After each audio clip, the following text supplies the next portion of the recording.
Акча бар финансы порталы Кыргыз фондулук биржасынын директорлор кеңешинин мүчөсү Алмаз Шабданов менен маектешип, бай болуунун сырларын ачкан маекти сунуштайбыз. Бай болуунун биринчи кадамы акчаны топтой билүү керек. Ал үчүн сиз көп акча табасызбы же азбы маанилүү эмес. Болгону кирешенин 10%ын сактоону адатка айлантыңыз. Ар бир сиздер киреше түшөт 30 000 сом болсо бир үй бүлөдө. Мисалы үчүн сиздин дагы 30 000-диктерде болгону да үй бүлөдө бизде Кыргызстанда орточо бир баласы же эки баласы бар сөзсүз түрдө. Ошондо дагы 10%ын сөзсүз түрдө алышыңыздар керек. Бул акчаны алып бирөөгө бере бербейсиздер.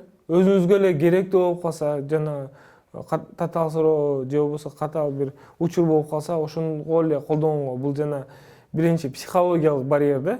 Биртке акчаңыз бар болсо үйдө, ошондо көз карашыңыз да башкача болот. Инвестицияга Токпейил болот адам.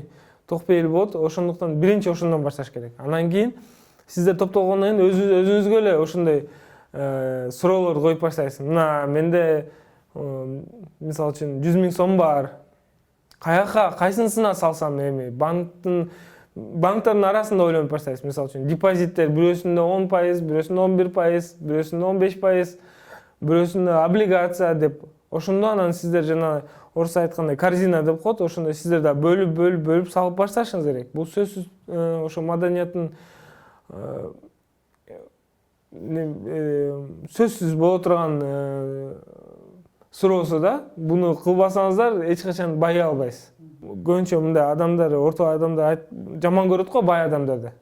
Мындай булар мындай берешен эмес депчи.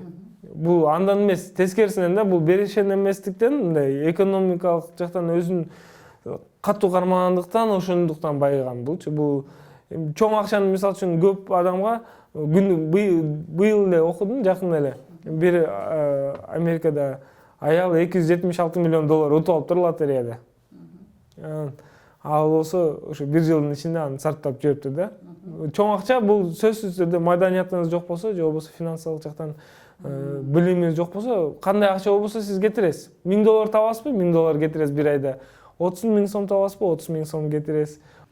Акча сактоону жана аны көбөйтүп киреше табууну кантип адатка айлантса болот? Ал баардын эле колунан келеби? Элдин баары билет зарядка кылыш керек эртең менен ден соолукка. Бирок 2% зарядка кылат да. Анан элдин баары билет үнөмдөш керек. Баары билет бунучу. Мага окшогондор көп да сүйлөй бергендер.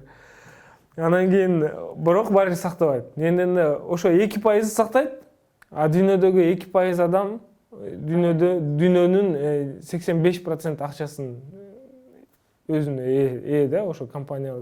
Дүйнөдөгү 85% байлык 2% адамга туура келет да. Статистика жактан бул кайсы бир коомду албасак да ошондой катнаш бар. Учурда Кыргыз фондулук биржасындагы сатылган облигациялар менен акциялардан реалдуу киреше тапса болот. Анткени өлкөдөгү коммерциялык банктарга караганда фондулук биржадагы сунуш кылган пайыздар жогору. Тышкы эле жактан грант же болбосо кредит деген бул өтө кооптуу суроо. Анан кийин бул дүйнөдөгү эң дагы бир мындай экономикалык жактан статистика маалымат бар. Эгерде ошо ички карыз чоң болсо жакшы деп эсептелинет да. Мисалы үчүн өкмөт өзүнүн элине көп карыз болсо жакшы деп эсептелинет. Сыртка эмес. Сыртка эмес. Эмне дегенде сырттагылар бул жерде бир гана экономикалык жактан карайт да, ал жердечи. Мисалы үчүн биз сизге миллиардтан акча берсек, кыргыздарды же болбосо ошо мамлекеттин ичиндеги жарандардын суроолору каралбайт. Келечекте ойлосок, финансылык билимге ар бир үй бүлө мүчөсү ээ болушу зарыл. Ошондуктан айласы кеткен адис жаш балдарды фондулук рыноктун окуусуна чакырып, келечекке кадам таштоо зарыл деп билдирди.